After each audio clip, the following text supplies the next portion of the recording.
Jeff Dye's friendship. Jeff Dye's friendship. Jeff Dye's friendship.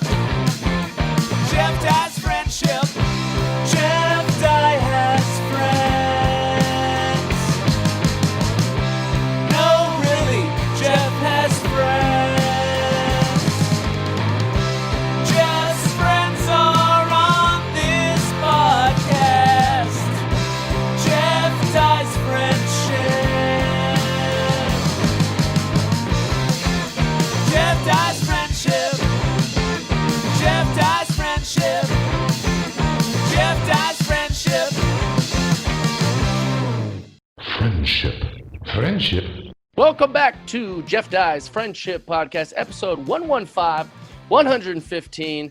This week we have my buddy Ryan Churchill. That's what I call him. I was once did a real small part in one of his movies, but he has an old new movie coming out, and what I mean by that is he shot it a long time ago, tried to make it a web series, tried to do a bunch of different stuff with it, and then when all that kind of didn't work, he put it on the shelf, then he tried a different format, put it on the shelf, and now he's found a way to make it into a movie by putting in some new scenes, moving some stuff around and navigating it.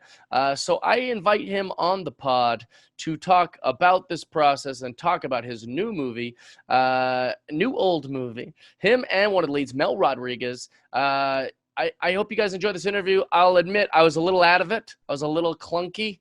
And not the best interviewer, kind of all over the space. One, because I don't know Mel, and two, because I love Ryan Church, so I'm very comfortable with this guy, and I don't know him very well, and so I'm trying to do my best to be professional, but also make it a friendship podcast. I was all over the place, so forgive me, but I love you guys. Thanks for being here. Sorry about last week. Making up for it this week with 2 episodes. I hope that you guys had a good week. I hope you have a good 4th of July coming up. If you guys want to watch this episode, or if you guys want free tickets to all of my stand-up comedy shows, go to patreon.com/JeffDye and subscribe. Without further ado, episode 115. Enjoy. I think once we're recording, we'll be good. There we go. Hey, what's up, guys? There, I got you. Can you hear me? I'm so excited. Yeah. It makes me so happy. Thanks for having us, man. I appreciate this. Absolutely. Well, I figured, anyone who works on a movie for over 25 years, the same project, deserves to be, deserves to get some credit and some press for it. You know what I'm saying? Thanks. You guys were younger. You were jacked. It was a whole experience watching this movie. It was like torture going back through it. I was like, what am I doing? Why am I doing this? Really? Did you feel like when you just to actually tell everyone that's listening or watching this, how long you've been working on this and kind of the genesis of and the movie's called Punching and Stealing. Punching and Stealing. 2 things I gave up when I was young. Both of those things. Me too. Yeah, I still punch doors. I'm that guy that's like, why is my internet not working?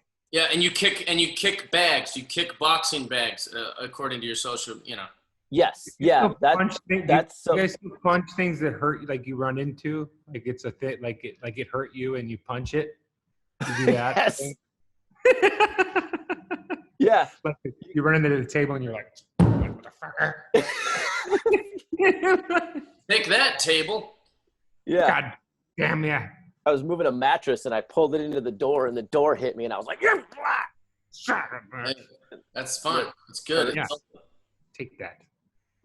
Yeah. Tell us about how long it took. Tell us about this whole process. Lineage? You want lineage? Okay. Yeah, So and the reason I wasn't going to ask this question, but then you put it like in an email, like maybe we should talk about how long this took. No, I would have never guessed or suspected unless you look at the cell phones. And I was like, I don't know, maybe it's a period piece. He's doing a flip phone. He wanted to make sure that it was from that time period. Yeah, but as we were shooting it, that was dope then. That was like the dope thing to have. Was like, you guys see these new flip phones? What? It flips? That was the new phone that everyone wanted. Yeah, totally. Yeah, so 2007 is kind of when the whole thing started. And I shot it as a short. I knew Mel because I interned for his manager.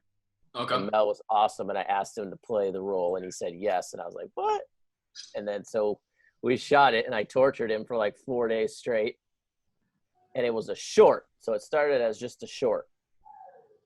What do you mean you tortured him? Explain that. Like, what are you talking about? Not at all. No, you didn't. I loved him. We would talk on the phone like he was the best. We would like talk on the phone for like we would like tie up the line forever at my manager's office because we were buds basically. Like we would tie up the line, like talk and shoot the shit. And I think we even like had like we hung out and had coffee a few times or something. Yeah, but yeah, for sure. Yeah, so you torture. Some of the people in the movie, it seemed like you were torturing, you know, because you had to do those long like fight scenes, and I'm sure like even doing a scene where you've got like a man this close to your face while you're over his shoulders, like hacking into a computer. If that scene takes longer than even a few minutes, that could be a little uncomfortable and warm and you know, intimate. Yeah. Your role and his role, you know, didn't seem like there was much torturing going on. We didn't touch. Yeah, no, we didn't hug. Like we didn't like violently hug at all. But I violently hugged a lot of the other cast members. Yes. Not on screen, no. Yeah, off screen, but that's not violently hugging. That's like nice hugging, you know? Yeah, that's soft touching. Back when that was okay. Yeah, back when that was professional. I get it. Yeah. Totally. So wait, go on. Tell us how long this took. It took 2007, and what? So yeah, 2007. We shot it. It was a short, and we put it out into the festival world or whatever in the world. It did really well, and I got a bunch of meetings from it. That's, you know how that goes. Yeah. Guys in Hollywood here, like if you do something, then everybody like wants to talk to you about it, and then it never went anywhere. Like this woman at, I don't remember her name, but at HBO they wanted to make it a TV show, and we pitched that thing so many different ways. It like, you know how that goes. Like it was gonna be animated for a little while, then when they went off of that, blah blah blah. Then I just went away and I got pissed, and I was like, well, this can't just die. So then that's when web series were big. So I was like, let's go in and shoot. Now, if we shoot a little bit more, we can make 12, we can cut up the short and cut up the new stuff and make 12 5-minute web series episodes. So we went back and we shot more. I tortured everybody again for like 4 or 5 days. And then we cut all that together, and I hated it. Oh, you didn't like it? It just didn't work. Like it was, I can't even explain it. Like, well, number one, we had a bad sound guy. So like none of this audio was usable. So when we cut it together, like it just didn't work. We tried like one little platform for a little while and got a sponsor. Bottom line is that like I was sad and it didn't work. It wasn't working. And then wait, so is the sound guy, I mean, he did work for you. You did pay him, or I'm assuming. Does that mean he's in the credits? I mean, we're admitting he's a bad sound guy and we couldn't use any of that shit. I mean, does that mean he's in the credits? That's a good question. I think he's automatically in there. Like I just copied and pasted the credits into something. So he's probably there's probably a bunch. So you'll never be able to... Didn't you call me one day and say like all the sound is fucked up? Like, we can curse, right? Yeah. No, okay. I'm sorry. Didn't you say like, dude, I'm so sorry. Like all the sound is unusable or something. We were all broken. Yeah, that's what he had. Yeah, he was just a new kid, and I don't know. He's out of the credits. That's what I say. You take him out of the credits. He's a nice guy too. Like I think it was that's what happens with low budget stuff. They're like, hey, can you come do this? I'm like, I've never done this before, but I'm trying it out. And he came and he tried it out on us, and it didn't work. Yeah, it was all cranked. Like it all sounded like the McDonald's drive-thru now is pretty good. Like you can hear they're pretty good. but it was like back in the day, bad McDonald's drive-thru. Like that's literally what it sounded like. And me and the other editor sat down and were like, what happened? That's been the hardest part about having a podcast via Zoom is because, you know, you work so hard on making sure that the podcast studio has like all the foam on the ceiling and like floor and like the padding in between the carpet and the floor. And you have the highest quality microphones and then the dials and the knobs that all the producers does. And then the second the lockdown happened, they're like, oh yeah, you can't have you can't have people in your house anymore for a couple months. So I'm doing it now over this. And of course, all the comments come back. This sounds like shit. You're like, yeah, I know. I'm in my kitchen. It's a computer. Weirdo. Yeah. We know. Just focus on the content. Are you not focusing on the content? Sorry, my free content isn't really persuading you to listen longer, you jerks. I didn't know you were a sound mixer in Ohio. Yeah. They are particular about sound. I remember like the first few weeks of my first episode before I did all that stuff to my podcast studio. Yeah, I would just see comments of just being like, "Do you record this in a tin can?" It's like, all right, shut up. So I imagine with a movie, it's probably even bigger of a deal. Yeah. It was terrible. I cried. I honestly did. I sat down. I was like, "What are we doing?" Ugh. So, now you got to bother Mel again and all the other people to come back and shoot it again. Yeah. All right. So here's the saving grace. So then so that was 2012. Then it finally we said, all right, screw it. It's done. We shot in 2007 and in 2010 and in 2012, we shelved it. Just literally like right there. There's a shelf there that it physically sat on. Yeah. So then I went and did another film, which you're in, Jeff. Yeah. The Green Bay movie. Yeah. The 60-yard line. I play a homophobic stand-up comedian. Running an open mic in backcountry Wisconsin. I wish that to give Mel or anyone that's listening some context, you guys asked me to do it because you're like, we need a stand-up comedian. We know a stand-up comedian. But I didn't, it's not like I did any of my jokes. You guys gave me a line to say. Yes. So like, you guys hug in the movie. And since I'm supposed to be this snarky open mic host, I turn and say, hey, look, if you want to register for them, they've got a registry at Bed Bath and Beyonce, right? Yeah. Yeah. And you're like, and you also started to like, I guess gay marriage is legal in Wisconsin now. Oh yeah, that's the other line, which is so funny because like when I saw like after I said it, I was like, Nick, you've got to put me in the credits as homophobic comedian. like what comic would see two guys hug and then just unleash a tirade of like, look at these, like it's like the weirdest. But it was fun. It was good to be in that movie. It was a Green Bay film, The 60-Yard Line, which is great and available if people want to buy that and watch that. This movie though, Pittsburgh. You did a shift. This movie is Vegas. What? No. But there's a Pittsburgh Steelers references in the movie. Oh, yeah. You did that, Mel. Okay. Oh, that's right. Yeah. I don't know why I did that. One of your cronies is wearing like a Pittsburgh Steelers jersey. And then also I think that you said you were going to watch a Steelers game or something like that. Yeah, that was code. Mel, right? Oh, that's right. Were we riffing or was that was written? You wrote that.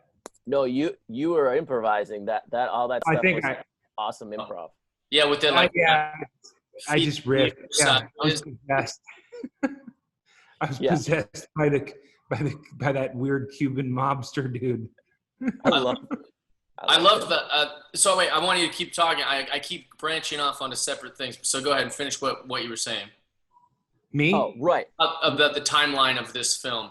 Yeah. Yeah. So the lineage of it. So then when the 60-yard line, once we finished that, then I kind of got an understanding of how the world works and like the indie film world and distribution and what's all out there.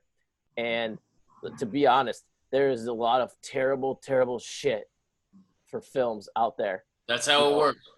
Yeah. And I couldn't believe like some of these distributors that were approaching us, I would go on to see what they have. And I'd be like, this sells? And they're like, oh yeah, that movie does a lot. It's like some little kid, like not the little kids are bad, but they just shot some movie in their backyard and it's bad. Like, yeah. I'm bagging on little kids that make movies, but adults had made movies too that were bad. So I said, I'm going to figure out a way to take this thing off my shelf because it's better than 90% of what's out there in the world. Like that's just the shit indie films. There's some good ones. That's the tough part about it is that whoever made those films also loved those films. That's the tough thing about art. I know. I'm saying this right now, and now when it comes out, everybody's going to be like, he's talking about that piece of shit? Well, it's just, it's subjective, it's very tricky. But also, I think that it's also what you're saying is very true to like every business. Like go to like most stand-up comedy, if you like just go down and watch stand-up comedy, you'll probably like one of the people and then be like, I can't believe some of these people call themselves comedians. And so, that's the fun part about art too, though, is that we can all be in it. Yeah, for sure. And So I won't say 90%. I would say this is probably better than 50% of everything out there. So I just revisited it and I edited it back. I remastered it all so that it's all up to date with the, right resolution and this. Oh, we went back into the sound. So saving grace, I brought on a sound mixer guy that went into it and he was like, oh, he used 2 different channels and one channel does suck. The other channel sounds really good. That's great. For most of it. He's back in the credits. Yes. Great. Get in there. He's back in the credits. He all in one podcast. You went from 0 to hero. Dude, I was mad at him at first, and now it's like, okay, give the guy a break. Put him in the credits. Yeah. Thanks for redeeming him. Yeah, and then so I cut it all together and realized like there was some missing aspect. Like if I were to sit down and write this as a feature, it doesn't like I would be like, oh, that's not how you do that.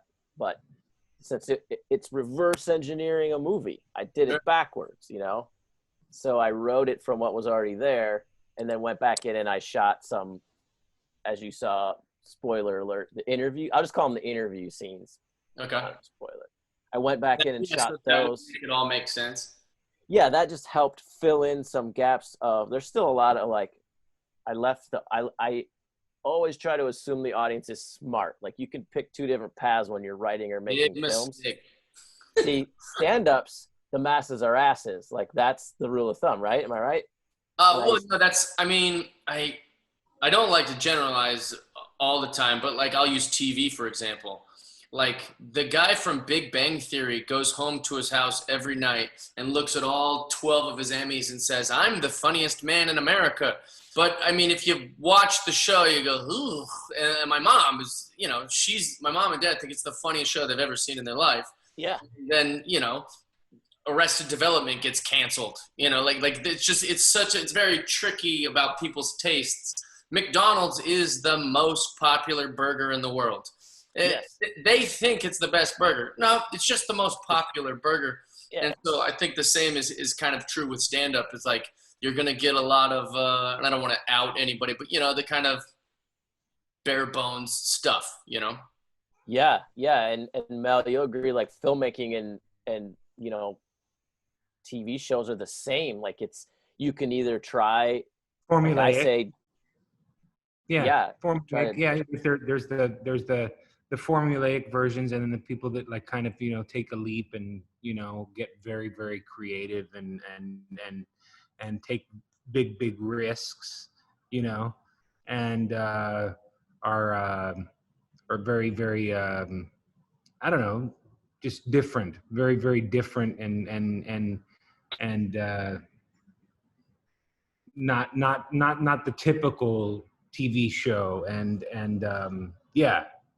absolutely. But then there's the formula that's it's tried and true, and we know, and there's the laugh track, and and this works, and we know it works. It's worked for years, so let's just keep doing it. Let's keep doing it this way. And have you seen the show Witcher?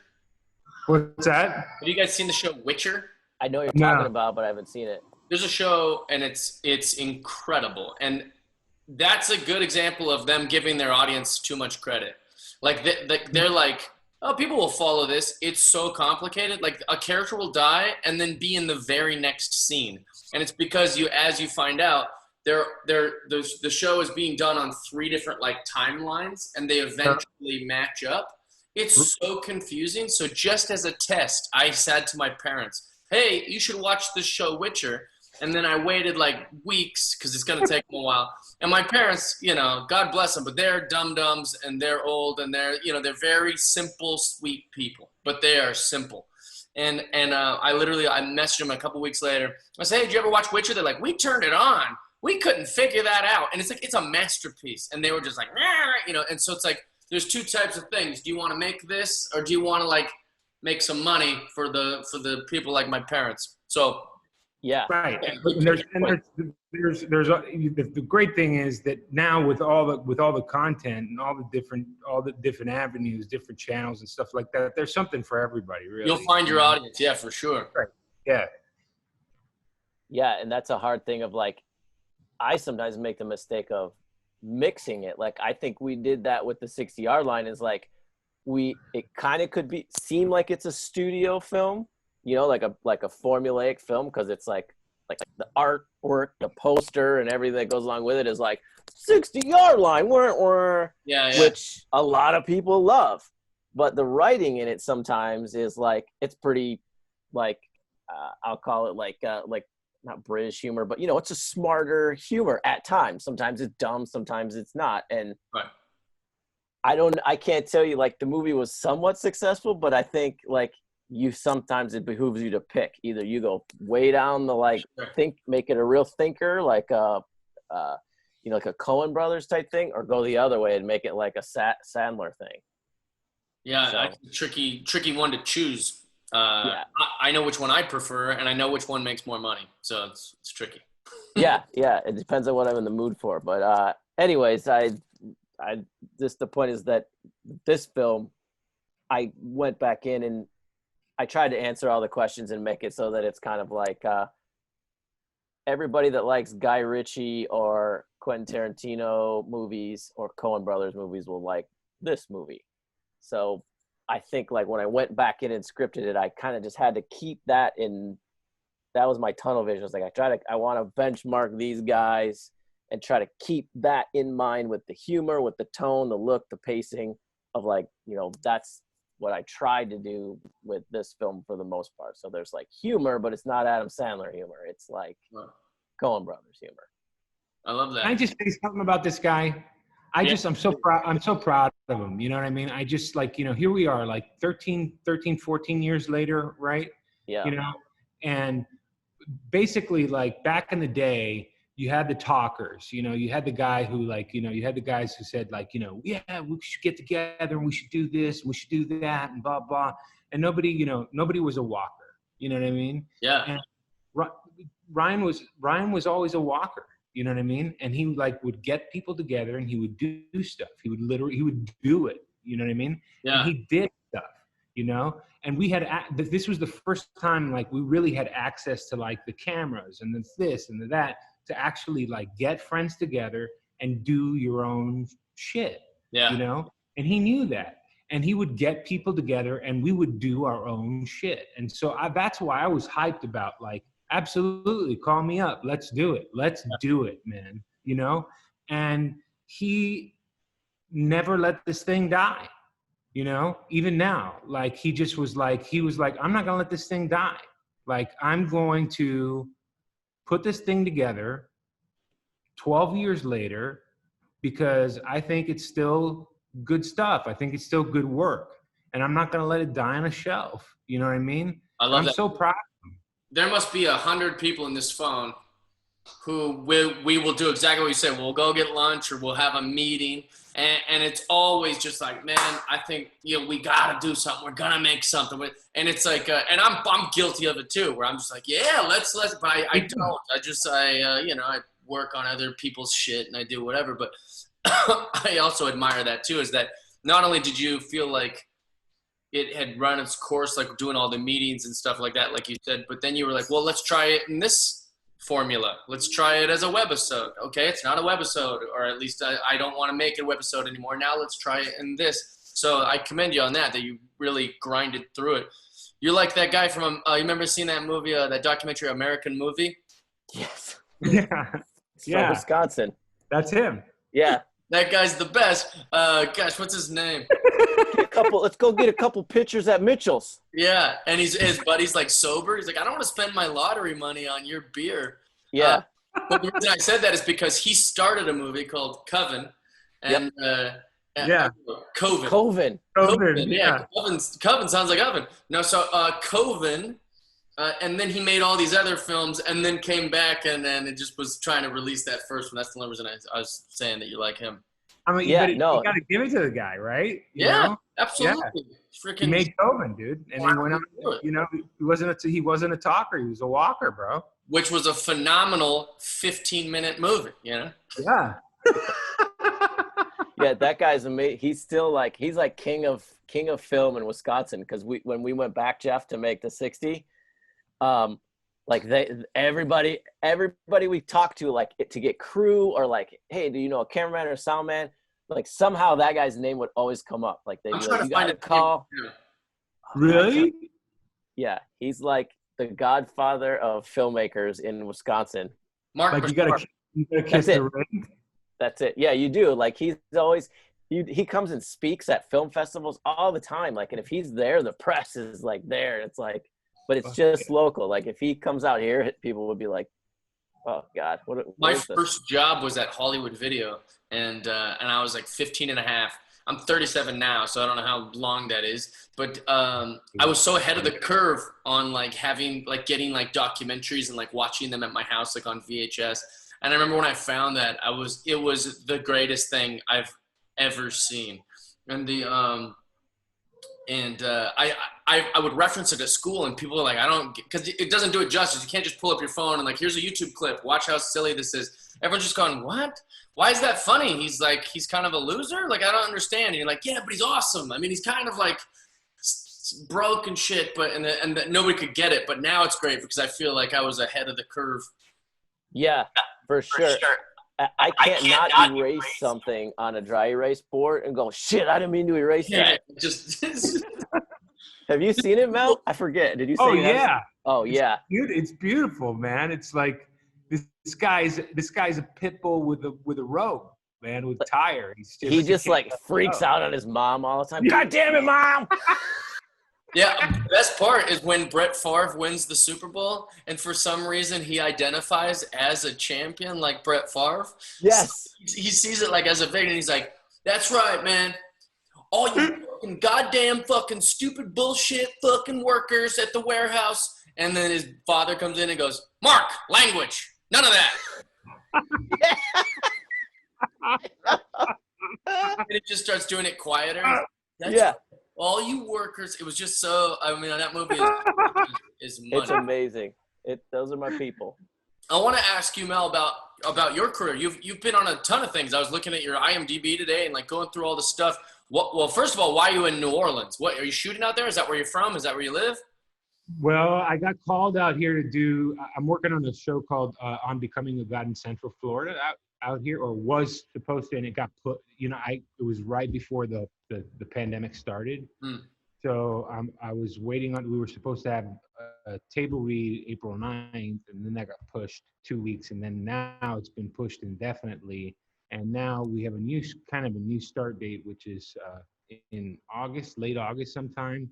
So there's really no point in moving back home and then coming back and moving all our stuff. Good. Now I live in New Orleans. This is where I live now. Pretty much. I mean, the girls, my family are all here, and so that's the deal for now. Nice. Until things, it's such a weird time. Everything changes every day. So who knows? Yesterday it seemed like, or like 2 days ago, it seemed like the whole world was they were like, that's it. Board up your house. It's a total problem. The world's going to die. And then literally like 2 days later, the mayor's like, all right, we're in phase 2. We can open up clothing stores and pet stores. Like, what? Yeah. Beaches are open. Yeah, I know. So I don't know. And then maybe tomorrow will be a different story. So I don't know, man. It's like, talk about trying to stay in the moment. Have you had like auditions and stuff? Have they been sending like, hey, self-tape for this, self-tape for that, or nothing? God, no. It's really? This is just shut. That's crazy. What about you, Churchie? What's been going on? Was the quarantine help or work against you for this project? For this project, it remains to be seen. Like it could go either way. Like, we're all so inundated with VOD stuff, video on demand, or being able to stream stuff, that like, are we going to just be thrown into the mix of that whole world? Or are we all sick of it? However, it's the only way we can get things. Like, we were going to do a theatrical run with this film, but I mean, obviously that just doesn't exist anymore. So on one hand, it's great because a lot of the press, like doing PR and marketing, there's this weird thing where like it's old school, but they poo-poo movies that are straight to VOD. Like, that's still a thing. Like, but Netflix and so on and Hulu that are making original content have changed that a little bit, but COVID really changed it. So now everything is straight to VOD. So the press and everybody they'll look at any film, every film, they'll say like, yeah, we can do a story on it. So it has helped a little.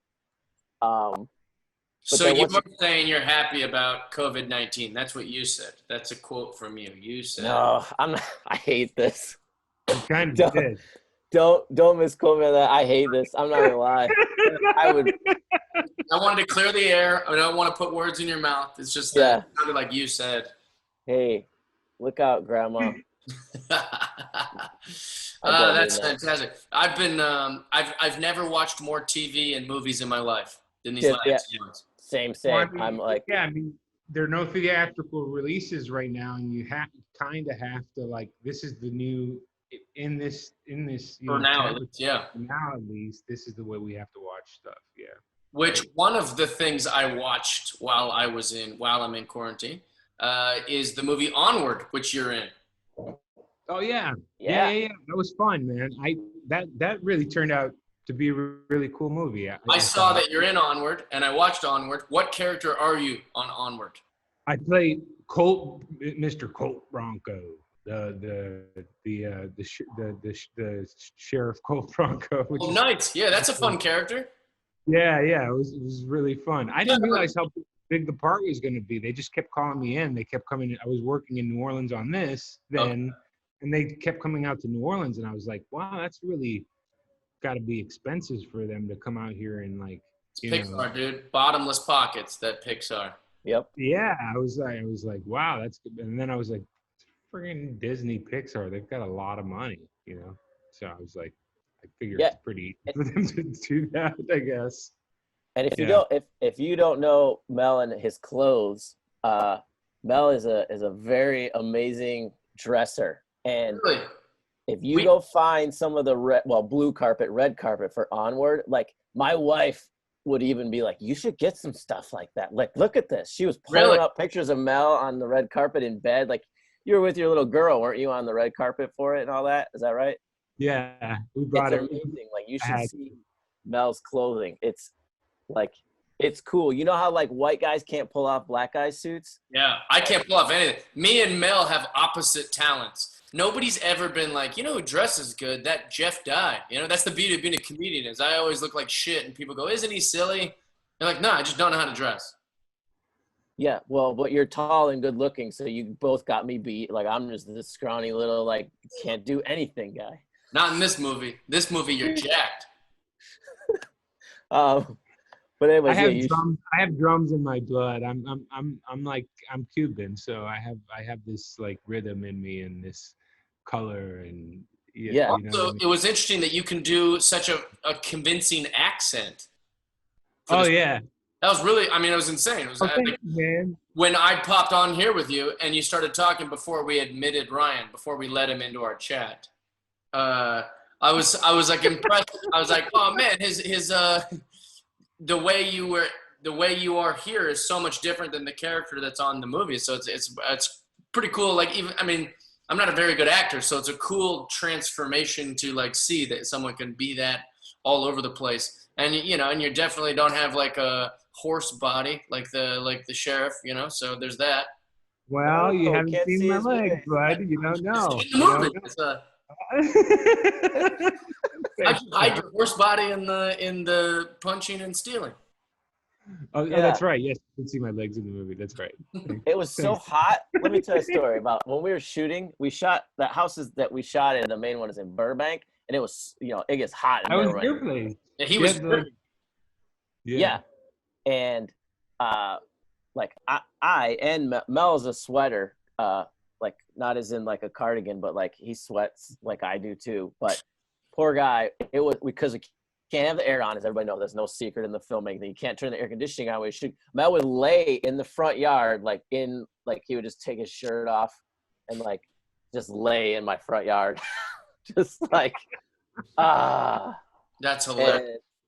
And Mel is a big dude. So like my roommates and friends would come home and be like, "There's a giant dude sitting on your front lawn." You know that guy, right? They're like just making sure. Like, No. What are you talking about? Should we get it? But is he supposed to movie? one of my favorite memories of how I cooked Mel to death, and he had to lay on my front lawn to get cooled off. There is a scene in the movie that I wanted to ask you about. So there's a part where Mel's character feels like you need to work on your training. So he kind of sets up a scene where when you walk in, this big white guy who's shirtless throws a punch at you and tries to knock you out, and you guys have a dialogue back and forth, you and Mel. And then you snap, right? And you fight the guy, and then you kick all of his goon friends. But then there's a girl in a bikini who's only in the scene for like 1 second. She's going like this. That's it. You don't see her before. You don't see her after. She's literally, you don't even see her in that scene at all. She's only in the scene for 2 seconds, and then she's not in the scene. It's very, who's that? What's happening? That's one of those like fatalities of the cutting room floor. She's one of Mel's girls, and she had lines in a different scene that was there about like that I had to cut. Like it just wasn't working. Where she, like he has his harem of ladies, and like there's a, the scene where I'm like, I'm not doing this job. I'm not gonna go like kill a lady, some lady. Right, that blonde. So then the two girls, like, they want to do the job. So there was a scene that used to be where, like, Mel's two harem girls wanted to go kill Joel Carter's character. And that scene got cut because it didn't work. But now it's funny you picked that out because I tried to hide that. Like, I literally cropped her, like, as much as I could without losing resolution. But, like, in post, we pulled the screen in. So I was like, oh, poor Danielle. I'm sorry. Like, we didn't do this to be mean. I felt so bad for Etienne because I was wearing that suit and I was just sweating on her. She was laying on. I know. I was just sweating on her, and I was just like Etienne, I'm so sorry. She's like, it's fine, really, don't worry about it. I was like, I'm so sorry. I really am. I'm just like I'm a profuse sweater. Like I sweat bullets. Funny. And it was so hot that day, and that was the lady that was laying on you.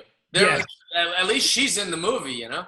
This girl just popping around in a bikini for a second and a half. And I actually paused it. I go, who was that chick? And I had to like rewind. I was like, no, she's not in the discussion. She's not in the scene with these people.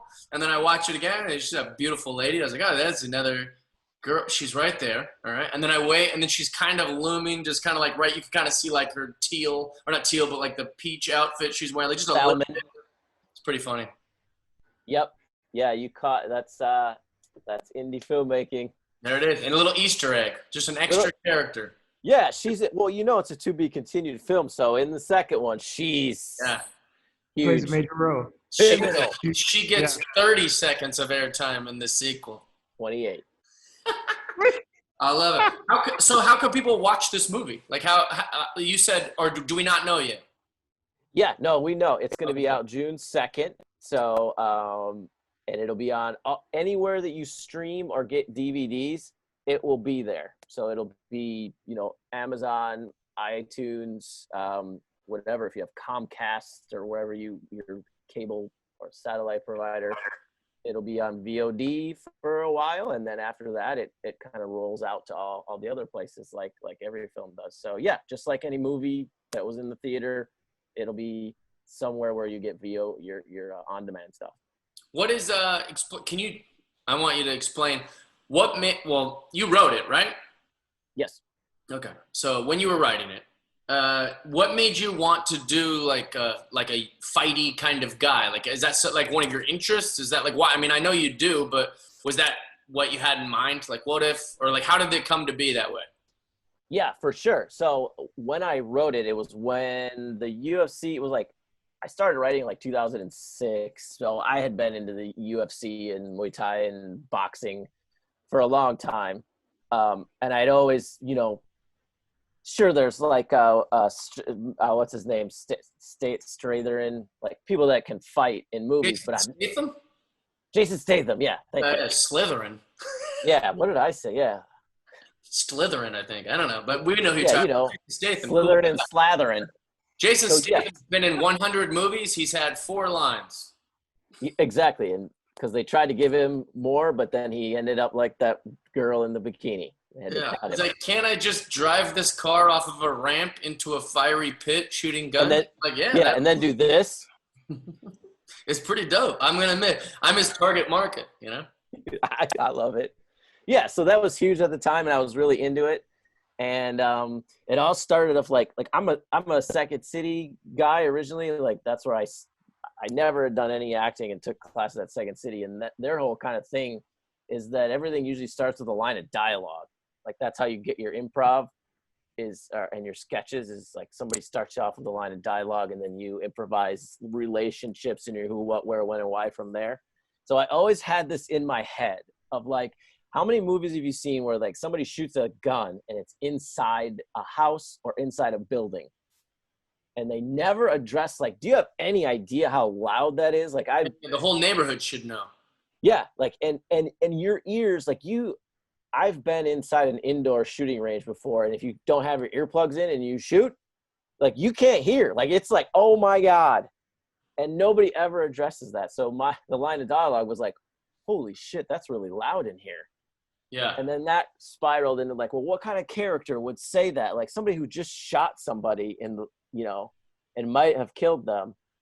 And all they can think about is like, whoa, that was loud in here. Real selfish. Like, ooh, my ears. Yeah. Yeah. Hey, this murder is too noisy. You guys, this murdering people is loud.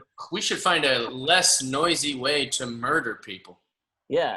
So sociopathic almost. And then right around the same time, Enron had happened. And like rich white guys that do shady stuff like that, they pretty much all see, like I'm generalizing here. So don't Yeah, deny by it. saying white, I thought that was a little unfair also, you know. It's a little unfair. There's probably shady. Rich sleazebags in all races and genders. Well, Totally. not all the genders, but definitely there's some rich sleazebags that are men that are lots of different races. That's what I mean. Yeah, but I'm a white guy, so I particularly don't like the white guy ones for the most part. Self-loathing. All right, I get it. Yeah. Why did you cast Mike as a black guy? I don't get it. Yeah. Well, we'll figure that out. So that stuff, I'm really into watching the Frontline documentaries on that, and that always really pisses me off because it's like it seems like a victimless crime. Nobody gets physically injured, nobody dies, but like, oh my God, that like Enron crushed people's lives. And Bernie Madoff to this day has been heard in interviews in jail that he doesn't really think he did anything wrong. So my point is like, well, you might not think you did anything wrong, but if somebody could have just like dropped an elbow on your orbital bone and like you have to wake up every day and feel like the pain of a broken orbital bone or elbow, like you'll remember what you did to people. Well, so many guys too. I think Bernie's one of the only ones because he hurt some of the top dogs. You know what I mean? He hurt some guys with power. You know what I mean? But yeah, like who's the guy that did the Ponzi schemes? Right. Yeah. Right. Yeah.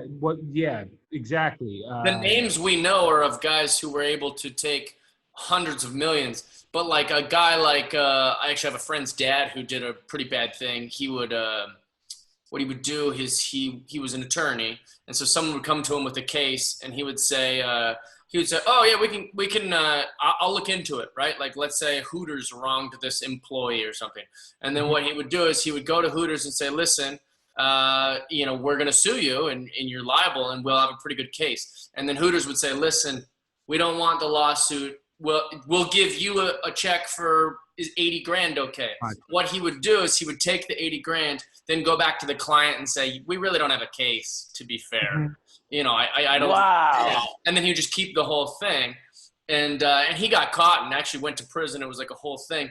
But guys like that, most people don't know the name of. They'll get like house arrest, or they'll be they'll go to like one of these weird. It's not even a real jail. It's just kind of like a house they have to like behave at. It's crazy. Yeah, I know. It's like the guys that it's guys like Madoff because he took some important people's money. You know what I mean? Like that's why he got a nice little slap on the wrist. You know what I mean? He did some time.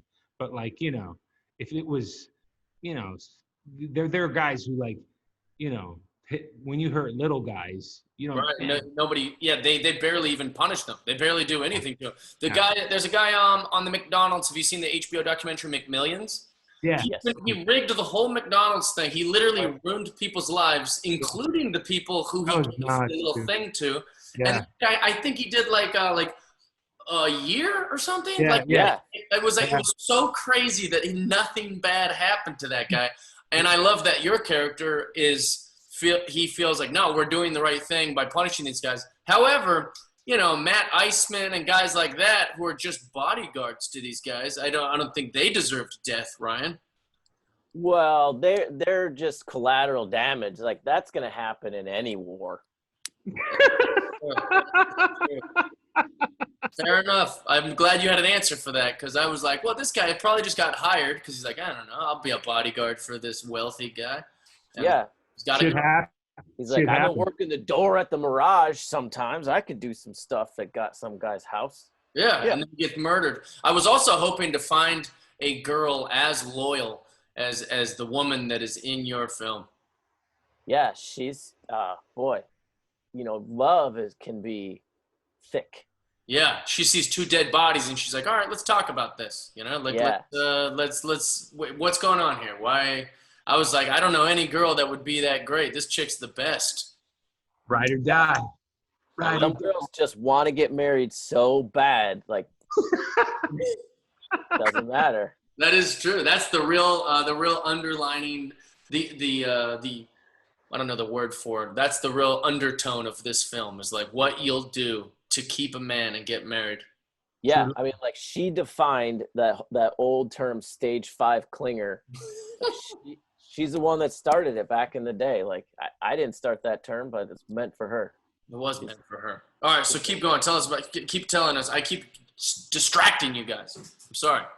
Oh yeah, what aspect were we talking about? Fighting. Yeah. Oh yeah. So that's how I pretty much like. My dad had also retired, was getting ready to retire right around then. So I personally couldn't imagine, my dad is old school factory worker, steel worker, hence the steel. There you go. And like those guys are just like, you graduate from high school, you do your journeyman, and then you go out and you get your job and you're in the union and you get your pension and you retire and you're set.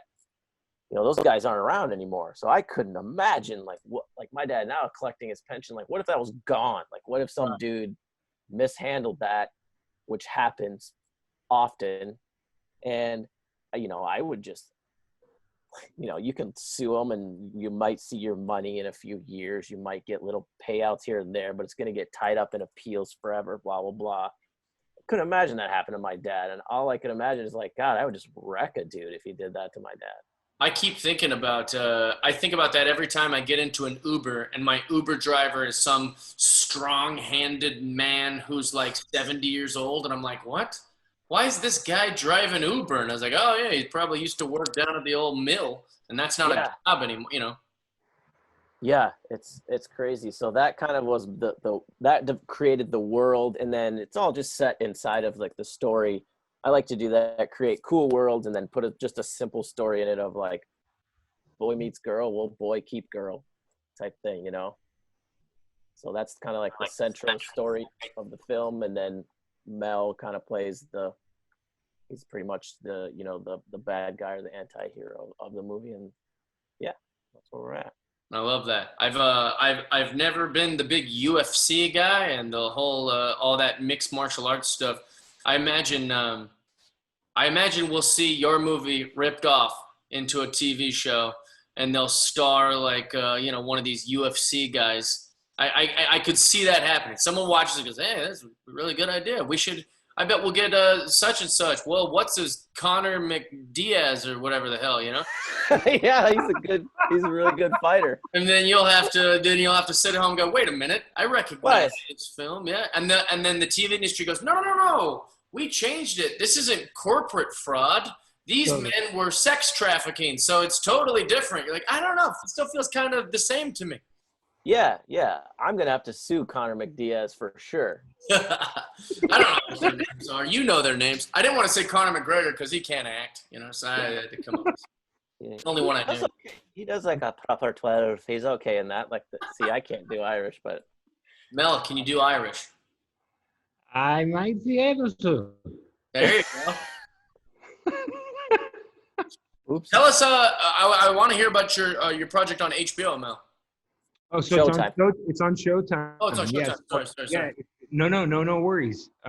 It's called On Becoming a God in Central Florida, and it stars Kirsten Dunst, Nice. and Ted Levine, and Beth Ditto, and me, and Theodore Pelladine. It's really a Fantastic.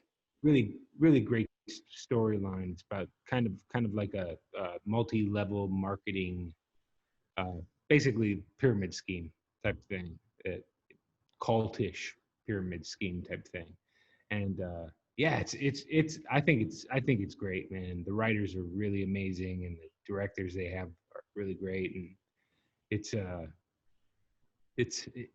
kind of highbrow. Yeah, like I was gonna say before, like I like shows that you have to think, and On Becoming a God is like it's just a real like study of how I don't know, for me, like of what human beings will do, like just like Greed. yeah, and like what greed and like how I mean I did like being a poor actor, I got roped into one of those things once, a multi-level marketing thing. Oh God, how did they get you? Some dope with a Corvette was like, you could have one too if you just do that. That's usually how they get the girls. They have some dolled up lady with a boob job and like a pink Corvette, and she's like, I used to work at a Applebee's too, but you could be me in a few years if you just recruit a bunch of the other hostesses and servers at your Applebee's. Yep, I got it because a girlfriend's family was in it. So wait a minute, we got a little cameo here. Hey, look at that! That's Pearl. Pearl. Pearl? Pearl's. Nice head hair. Look at that. Yeah. What is Pearl now? 13 months? She's about 13 months old. Hi, Pearl. Right there, Churchie. I know. She's so cute. See, this is the good thing about quarantine right here. Yeah. Dude, this is the best part. Yeah, get this much time. Pearl, come here. I got my own Pearl. Do you really? Oh, I like this guy. Where do you see this? This guy's awesome. Maybe, I think. Pearl like this. Look at Pearl. Pearl, look. What is that? What is that? Look. Pearl, look at that. Little doggo.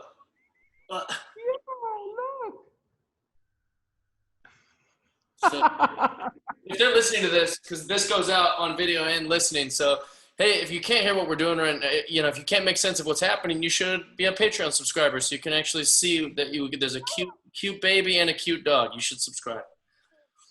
Yeah, I've never been referred to as a dog before, but if you subscribe, two dogs and a baby. That's what it is. Oh, yeah. Right here.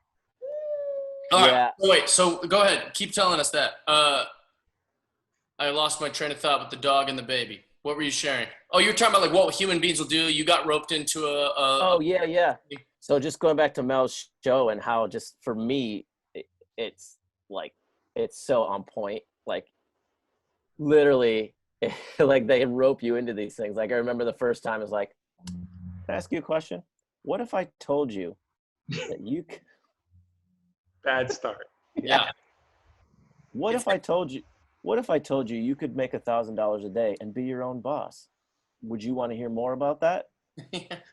That sounds like, and in Mel's show, they do that. Like they do it so well. They do it of like, do you want to be your own boss? And Mel, your character at the church scene and stuff, like it's so good.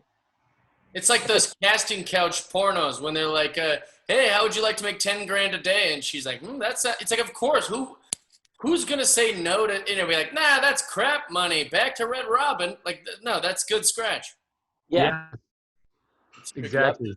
And then they're always like, it's in a town where people are living paycheck to paycheck. You know what I mean? They can barely keep their lights on. You know what I mean? It's like, yeah, you're dealing with these people who are like just barely making it, man, you know, and they're That's taking. one thing I feel very blessed about is, and I think about this almost weekly where I go, oh, you know what I'm glad about is that I make my money honestly.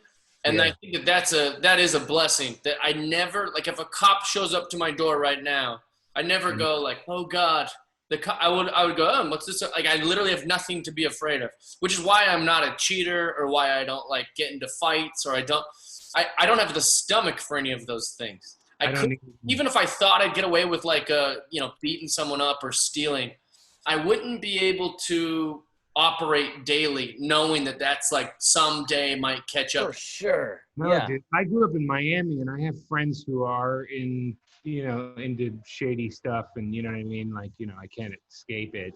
Little Havana and stuff like that. I don't know how they do it, dude. With the different phones and the this and the that. And like, I mean, I would be living in constant panic. Yeah. You know what I mean? I don't have a stomach for any of that. My friend Stan, who I referenced earlier, when he got caught, he said the best part for him was a clean slate. So he was actually like, this ruined my life getting caught for this. His wife and everybody kind of turned on him and stuff. But he was like, but I even in jail was just going, like what a weight off my chest that all this is now done. I could just not. Yeah, yeah. Like I could finally sleep. Right. They say that actually. They say that like when guys get caught and stuff like that for their stuff, that they actually in the holding cell, that's the first thing they do is they just when they're guilty, like they go to sleep. Yeah. Oh really? Yeah. Imagine they're just like elated, like, oh, thank God, I don't have to worry. I don't have to run from this anymore. At least, yeah. Yeah. Yeah. That's crazy. Yeah, it's in the pyramid scheme or the network marketing people are like, you're making people go broke for this thing that's just not going to happen. Like they